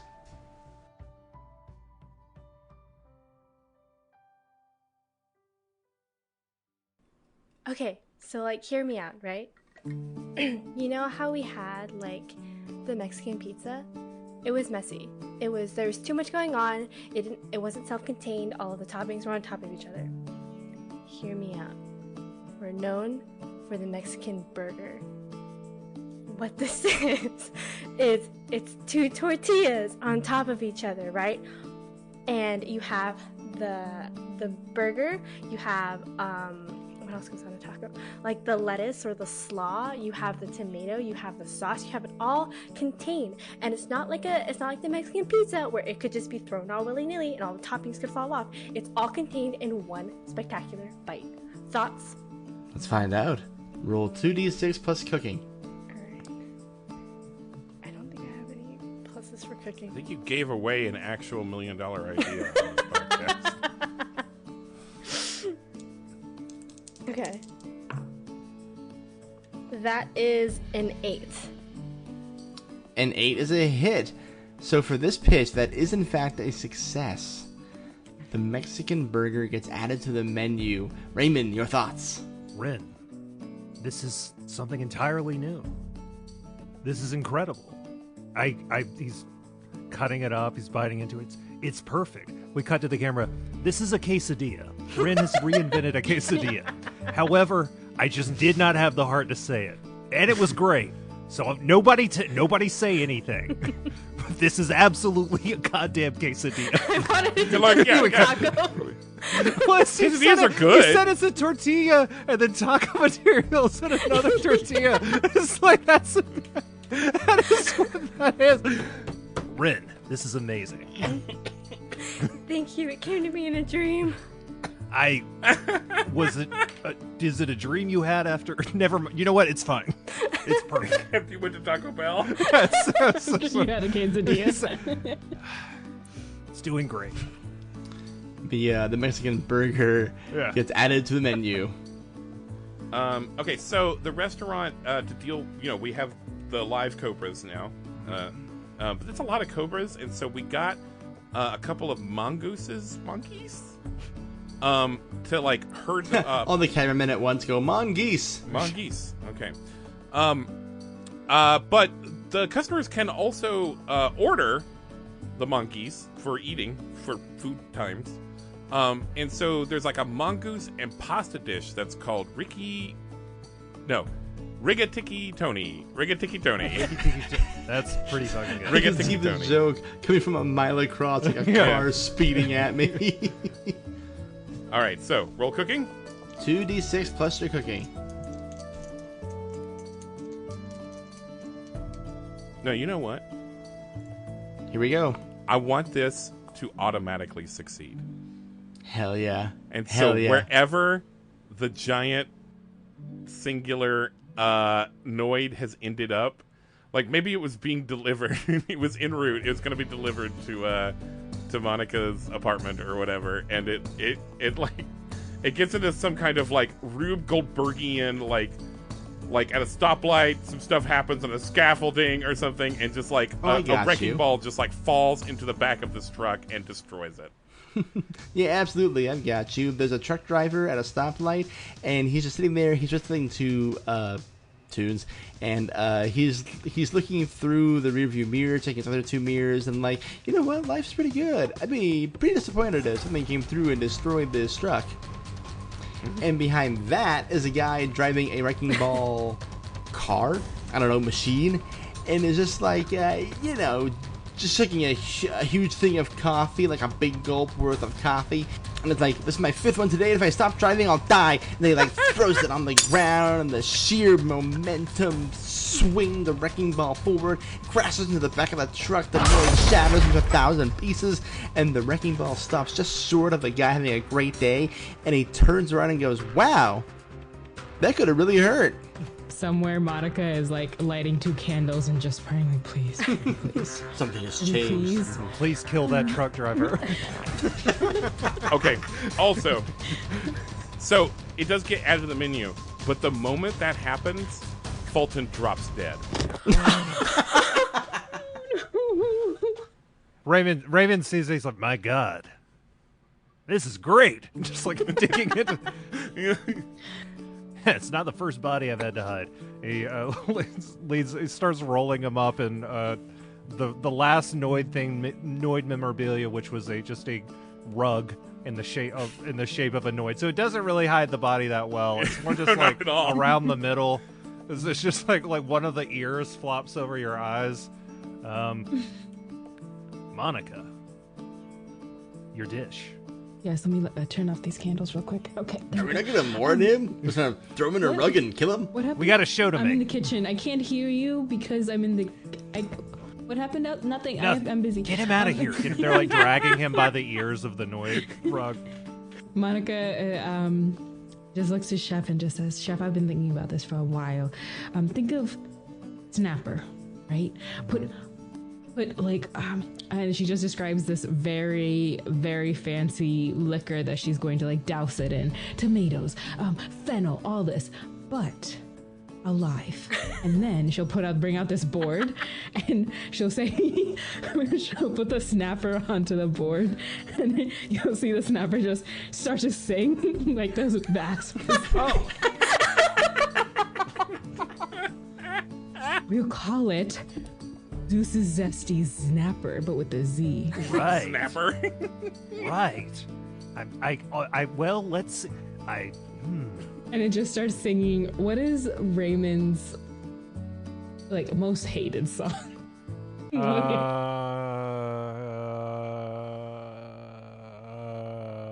Dark Horse. Katy Perry's Dark Horse. Are you ready for Katy Perry? The vocals just start coming out of Perfect the Storm?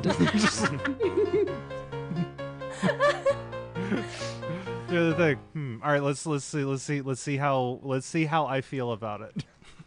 Yeah, roll your 2d6 plus cooking. Can I use my advantage?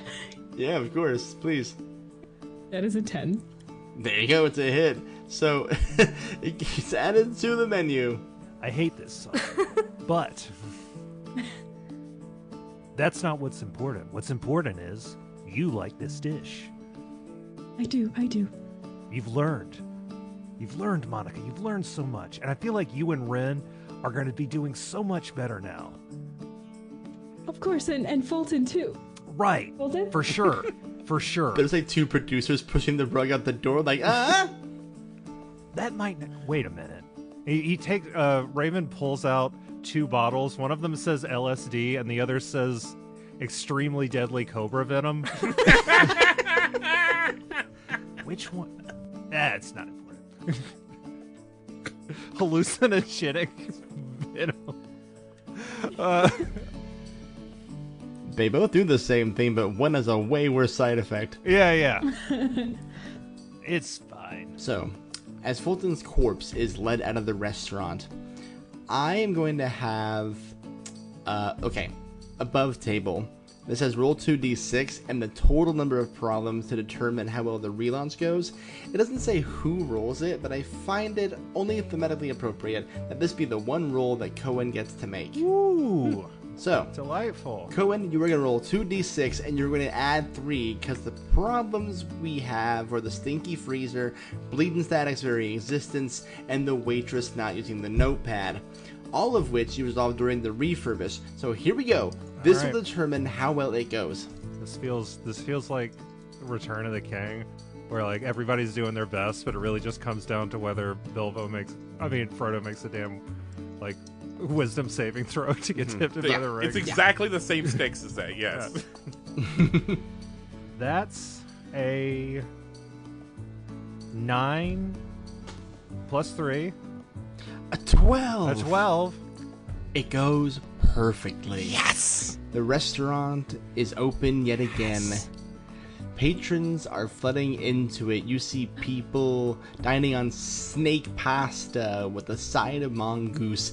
The Mexican burger really takes off, and you do hear some people going, Is this a quesadilla, right? And they escorted into the back room by 2 shadowy figures. Black hood over their head. It's just static and blue. It's the ghost of Fulton Bramjaw. Monica's the happiest she's ever been. She's making a menu she can actually be proud of with a good combination to honor Fulton's memory and real food. And everyone wants to eat at Jimmy's Eat World. And as the restaurant closes for the night, and Ren and Monica stand in front of Raymond, he gets to address them one last time before going on to film another episode of this. What does he tell them? Ren, when I first came to this restaurant 2 hours ago, you didn't believe in yourself. You were so intimidated that you were getting me water.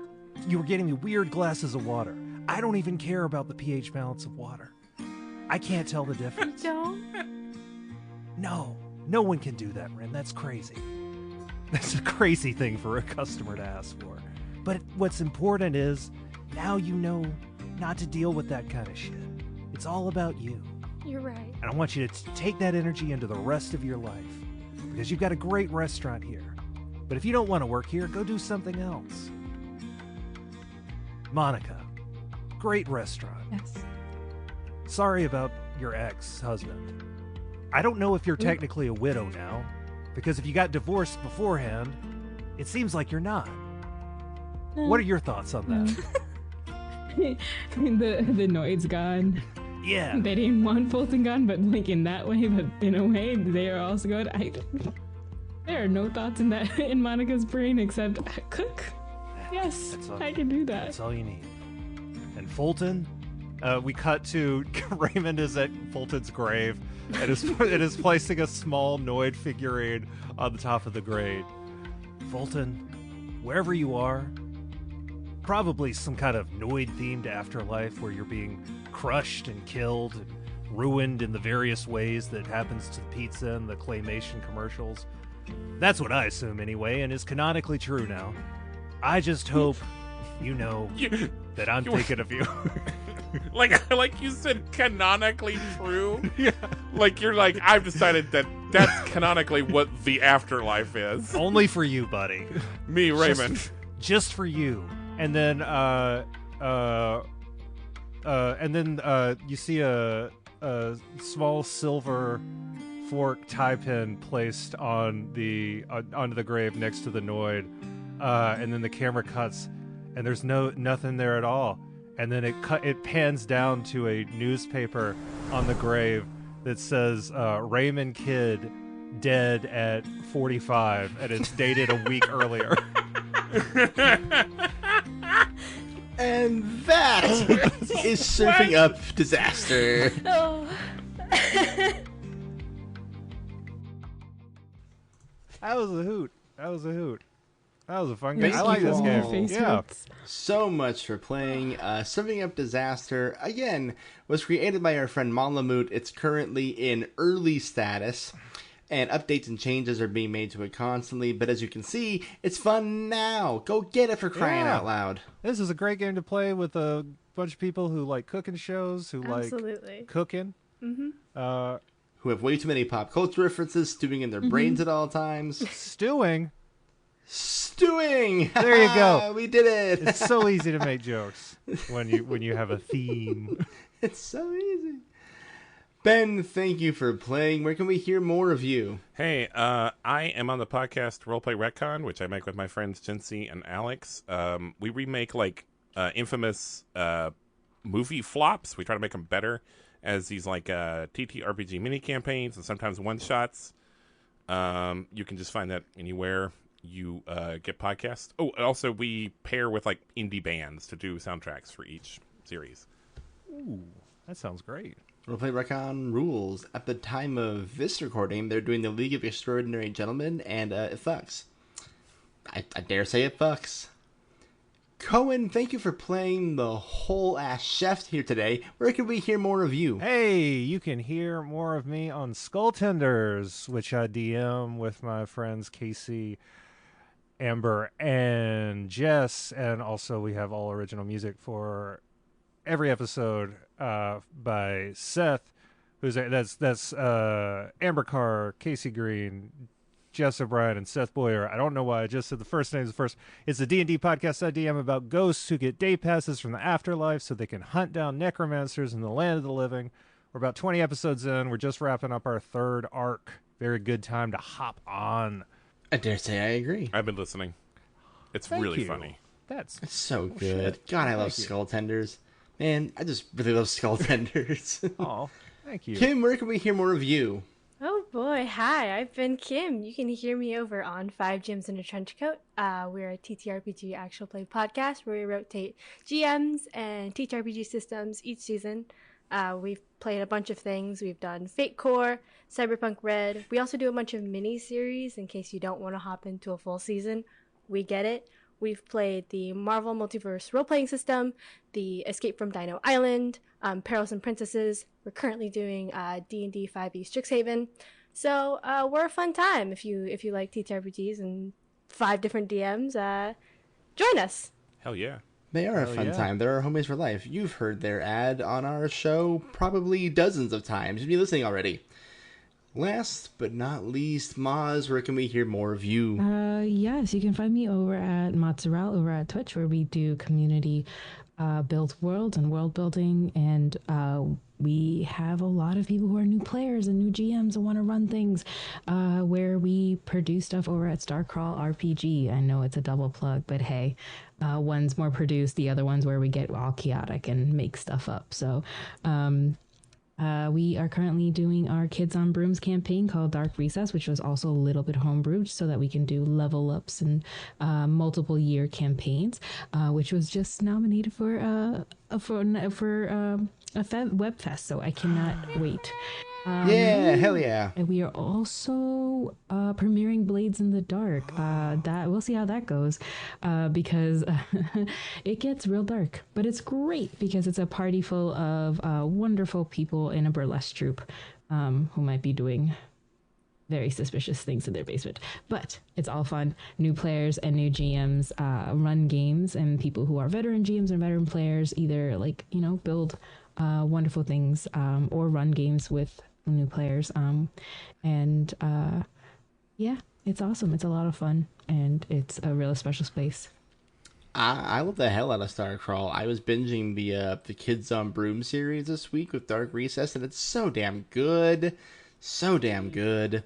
I've been your Game Master Grant. This has been Game Master Monday. We're going to do this all again in 2 weeks, and we will see you then.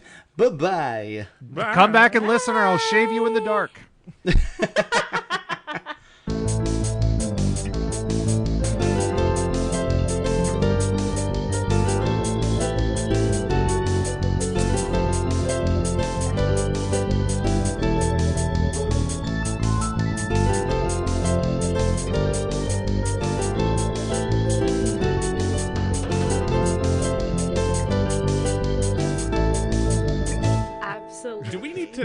Do we need to explain for people who are maybe a little younger than us what the Noid is? Google it. Yeah, Google. Well, I mean, like, just real quick, listen, it was this mascot that Domino's Pizza had in the 80s that was this horrible, like, little, like, gremlin in a bunny costume. Yeah. And, like, it had this weird pruny face, like one of those latex puppets from the Land of Confusion music video. Okay, so Land of Confusion was a song by Genesis. yeah. So Land of Confusion was a song by Genesis. Okay. But, like, yeah, do look it up because it was horrifying. And it was supposed to be, like, the manifestation of all the annoying things that happen to your pizza from other inferior pizza delivery places. And you must avoid the Noid. And you must avoid the Noid. By calling Domino's. Yeah, that's right. Yes. Okay. You got all that, Kim? Yeah. I did not know that. Wow. See, I knew I needed to explain that. This was mostly for the cast. Listen, I googled it before this, and I was like, I'm gonna make sure I know the Noid, and I did. I got Here we the are. picture, and that was No, it. Kim, you're supposed to avoid the Noid. I Damn wanted it! to describe it so that if I got angry, I would know what it looked like in my hand. But I did not know to avoid the Noid. You had to bite. Yeah, no. There was a terrible video game. Anyway. No, it's actually a pretty good video game. He also does say so. predate me. I will say. I had to do. Yeah, he predates me I picked him too. up contextually, but sorry. The You're Noid good. lingers everywhere. Yeah. The Noid lingers.